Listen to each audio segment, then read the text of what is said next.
So what's going on, guys, and welcome back to episode number 90 of our Portsmouth career mode, and we are going to be kicking off this episode with our first competitive game that we are going to be playing. It will be at Fratton Park in the Barclays Premier League up against Cardiff. So Sterling and Danaya will be making their first international debuts with us, and let's see how they get on. We'll squeeze the ball through to Hatchin Mastor. Mastor on his left boot goes for goal, and his first shot of the new season goes inches over the bar. We play the ball through to Raheem Sterling here. Raheem Sterling going for his first run since he's come into Portsmouth, cuts inside with the fake shot, and then he keeps on going. What a goal this could be if Raheem Sterling could find the back of the net. He goes for goal, and he puts his shot inches wide of the post, and Raheem Sterling, if he found the back of the net there, that would have been probably the goal of the series contender. Ricardo Alves winning the ball back for us down the right hand side. He's sprinting through on goal, squeezing it through to Zakaria Bakali, which could be playing his last game for the club. It comes back to Hatchin Mastor. Mastor through to Ruben Loftus-Cheek, who's going to have to put in some good performances.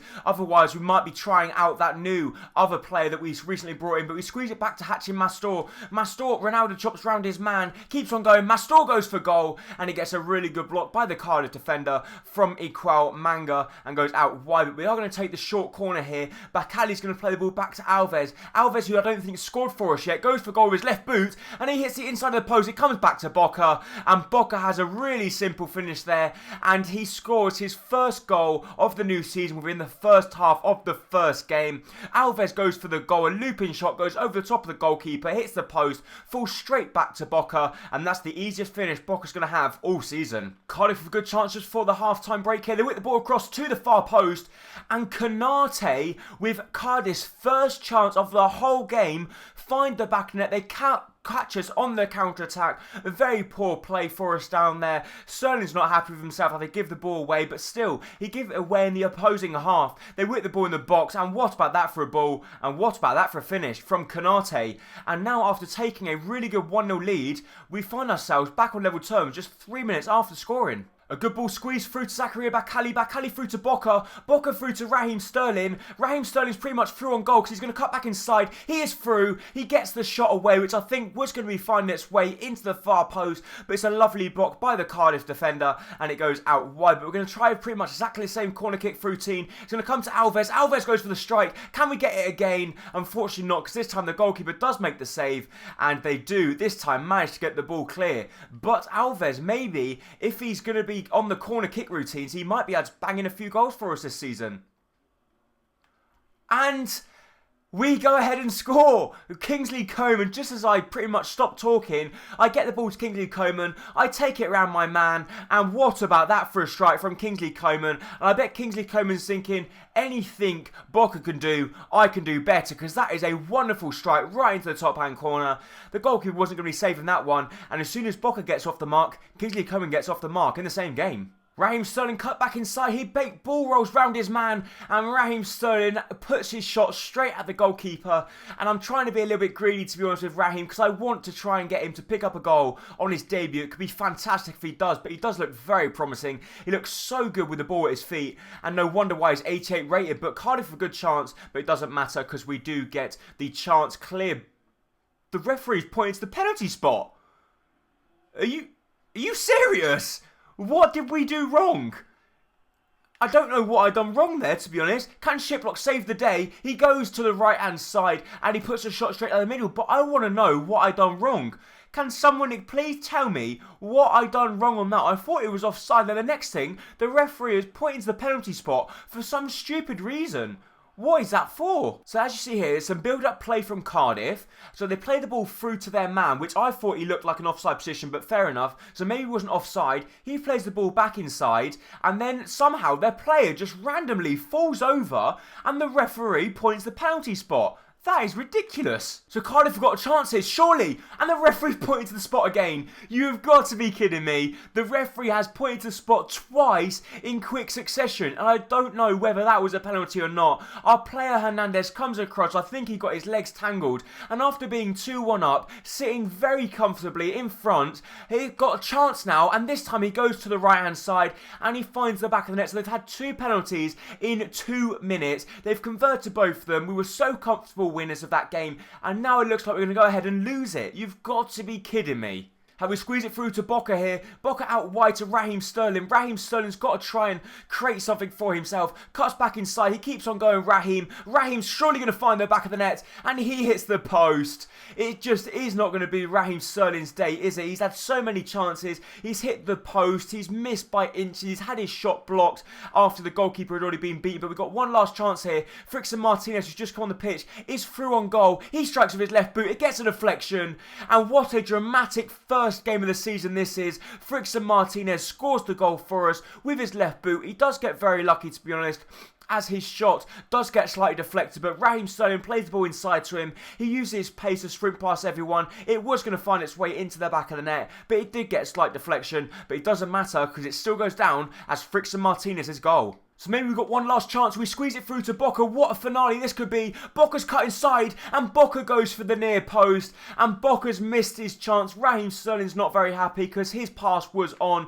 So Bakali's going to whip the ball in the box. Can we get a good contact on it? No, we can't because the goalkeeper comes out and punches it clear. But Madri gets the ball, plays the ball to Alves. Alves strikes it and his shot also goes just over the bar. And I thought we could have snatched the 3 points right at the very end. But what about that for a game? A 3-3 result. Yannick Boca was my man of the match as he did play very well and also scored a goal. I thought he could have scored the goal right at the very end, but just proves we completely and utterly dominated the game. We had 17 shots and 9 on target. We even had more possession compared to Cardiff's 3 shots and 3 on target, and they scored 3 goals. 2 of their shots on target were from the penalty spot.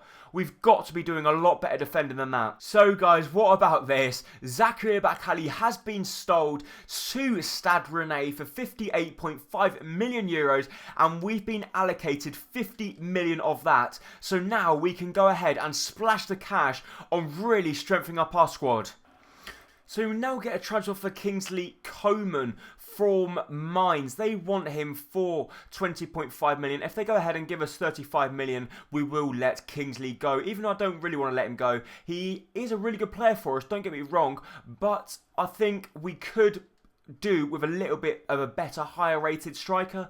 But then, does it really matter? If he's banging in the goals, it does not matter, to be honest. But we also get a transfer offer accepted for Lucas for 27 million, and we get one accepted for Everton for 20 million for Deulofeu. So this could be a big deal. Only 20 million for Deulofeu. That's a really good deal for us. Also, 27 million for Lucas, who's 84 rated. That also looks like a good deal. So I don't know what we really want. Lloyd Isgrove we're not going to get because he's obviously from our rivals club, and they want us to pay 50 million, which just, to be honest, is not going to happen. So I don't know who do we prefer. I think Lucas looks really good. Let's go ahead and give him a contract. Let's see if he accepts. Oh my god, guys, look at this.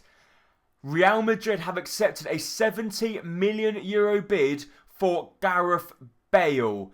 What a fantastic signing this could be if we could pull this off. 91 rated Gareth Bale could be on his way to Portsmouth. Oh my god, guys, this could be incredible if we could actually pull this deal off.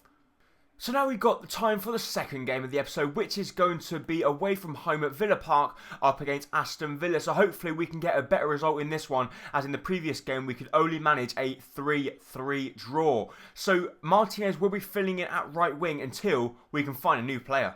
Raheem Sterling on the ball, squeezing it through to Ruben Loftus-Cheek. Loftus-Cheek cuts it back, plays it back to Raheem Sterling, as Raheem Sterling's the player that can create stuff. He squeezes it through to Hachem Mastor. Mastor through to Loftus-Cheek. Loftus-Cheek out wide to Sterling. Sterling having a shot from a tight angle, and it is a good block by Mika Richards as it goes out wide for yet another corner. And we do have Alves on the edge of the box, so we're going to squeeze the ball back to Alves. Alves with the first touch, goes for strike with his left boot, and his shot also goes wide of the post. And to be honest, after having a really eventful, really entertaining first game of the episode, the second game against Aston Villa, i.e. this one, is really boring. Frickson Martinez cutting back inside here. Frickson Martinez trying to take on everyone. He has in fact taken on everyone. I don't know how he's done it. He's still got the ball down the left-hand side. Cuts back inside. I want to go for goal with Frickson. Frickson back inside on his favourite left boot. Goes for goal. And I think that was just a little bit too much for Frickson. But what about that for a dazing run past everyone? Ryan Gold squeezing the ball through to Yannick Boca. Boca's on his left boot. Boca goes for goal. And Boca's shot goes over the bar as well. And we've had so many half chance in this game that most of our players can in fact finish off, but for some reason none of our players have seemed to be on the ball today. Or maybe we've got one last chance. We squeeze the ball through to Bergwijn. Bergwijn has just come on the pitch and Bakun has caught him up. Bergwijn, you've got to be doing better than that. And no wonder why Raheem Sterling's come straight in and taken your place. And my man of the match of the game probably does go to our goalkeeper. We didn't do much. But just look at that. We once again dominated and they had 0 shots on target, but we could not score. And it's getting to a point where it's really frustrating. Getting just 1 point out of 6 against Cardiff and Aston Villa, that's not good enough. So guys, the contract has been accepted for Gareth Bale, and if we go ahead and bring him into the club, we will have 11 million euros left to try and sign another player. But Gareth Bale, guys, that's right, Gareth Bale. Do we bring Gareth Bale into the club?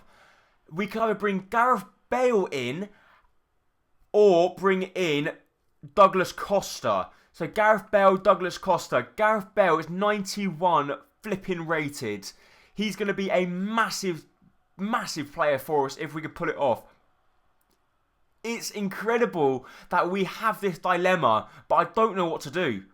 And what about this, guys? Sunderland have come back to us and said they're going to go ahead and match 34 million for Ricardo Alves. So that's just made up my decision. Gareth Bale is coming into the club. What about this, guys? We've signed a 91 rated player and he is a massive player as well. Look at this. Gareth Bale's come into the club, 91 rated. He is ours. He's got really good sprint speed, acceleration, stamina. Look at that. He's got like 94 dribbling. He's got 4-star skill moves. He can play right wing. He can play right mid. He is an absolute animal. What about this for a front line we've got? Sterling, Boca, Coman and Bale. Oh my god, guys. Every team's going to fear us now. However, that is in fact going to be it for this episode of Career Mode. If you did enjoy it, please make sure to hit the like button down below, as it is going to be very much appreciated. And guys, we have brought in Gareth Bale. What a signing. Hope to see you next time. Bye-bye.